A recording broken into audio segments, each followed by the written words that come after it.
दोस्तों, अगर आप भी चाहते हैं कि भारत T20 विश्व कप जीते तो हमारी इस वीडियो को लाइक जरूर कीजिएगा। दोस्तों, हार्दिक पांड्या और केएल राहुल के तूफान में उड़ा वेस्टर्न ऑस्ट्रेलिया। प्रैक्टिस मैच में कैसे आई भारतीय बल्लेबाजों की आंधी।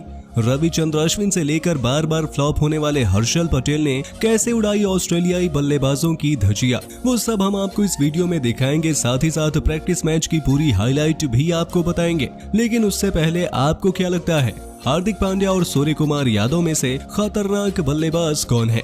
अपनी राय कमेंट में जरूर बताइए। दोस्तों, T20 विश्व कप की तैयारियों के लिए भारतीय टीम इस वक्त जी जान से प्रैक्टिस में लगी हुई है। आपको बता दें, भारत और वेस्टइंडीज ऑस्ट्रेलिया के बीच एक प्रैक्टिस मैच खेला गया, जहां पर भारतीय खिलाड़ियों का जलवा देखने लायक था। आपको बता दें, इस मैच की कप्तानी रोहित नहीं बल्कि विश्व कप में भारत के उपकप्तान केएल राहुल कर रहे थे। उन्होंने टॉस जीता और पहले गेंदबाजी करने का फैसला किया। उम्मीद यही थी कि हमारे गेंदबाज आते ही ऑस्ट्रेलियाई बल्लेबाजों की धज्जियां उड़ा देंगे, लेकिन हुआ इसका ठीक उल्टा।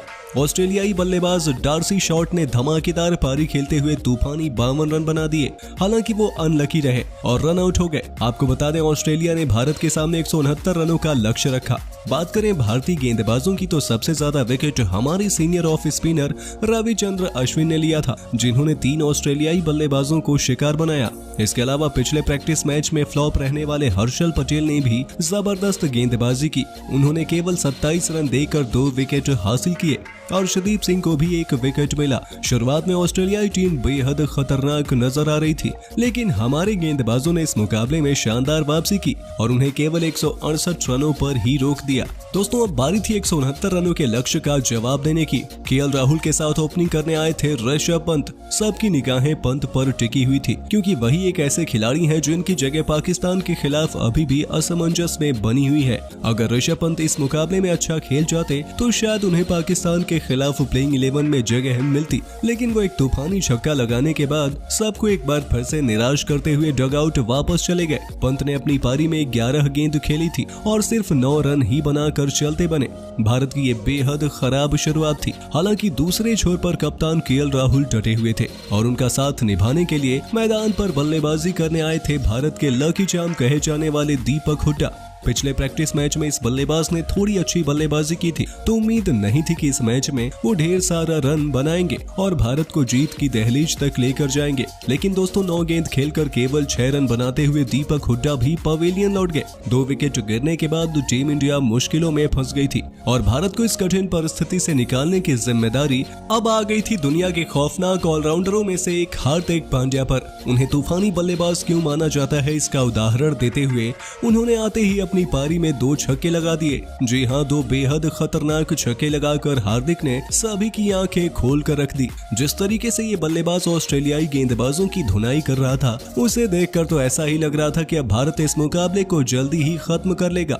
लेकिन तभी आता है दिल तोड़ने वाला मोमेंट और 12 गेंदों में ताबड़तोड़ 17 रन बनाकर हार्दिक पांड्या पवेलियन लौट गए।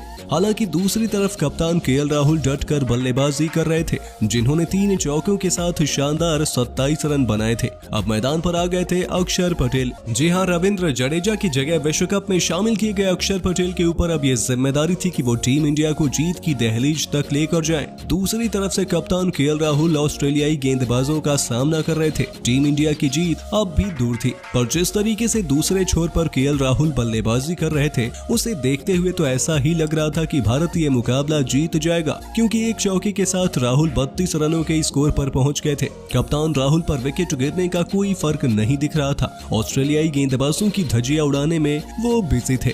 बल्लेबाजी करने आए अक्षर पटेल भी ज्यादा कुछ खास नहीं कर पाए और वो भी 7 गेंदों में केवल 2 रन बनाकर चलते बने। इसके बाद बीच मैदान पर एंट्री ली दिनेश कार्तिक ने। ऐसा लग रहा था कि महेंद्र सिंह धोनी के अंदाज में ये खिलाड़ी भारत को जीत दिलाएगा, लेकिन पिछले प्रैक्टिस मैच में फ्लॉप रहने के बाद इस मैच में भी दिनेश कार्तिक ने कुछ खास प्रदर्शन नहीं किया। केवल 14 गेंदों में 10 रन बनाकर वो भी आउट हो गए। लेकिन दूसरी तरफ से कप्तान केएल राहुल ने नाबाद 55 गेंदों में 74 रन बनाकर एक धमाकेदार अर्धशतकीय पारी खेली और इस बात को बताया कि आगामी विश्व कप में उनका बल्ला जमकर आग उगल सकता है। लेकिन केएल राहुल के इस योगदान के बावजूद भी भारत मुकाबला 36 रनों से हार गया।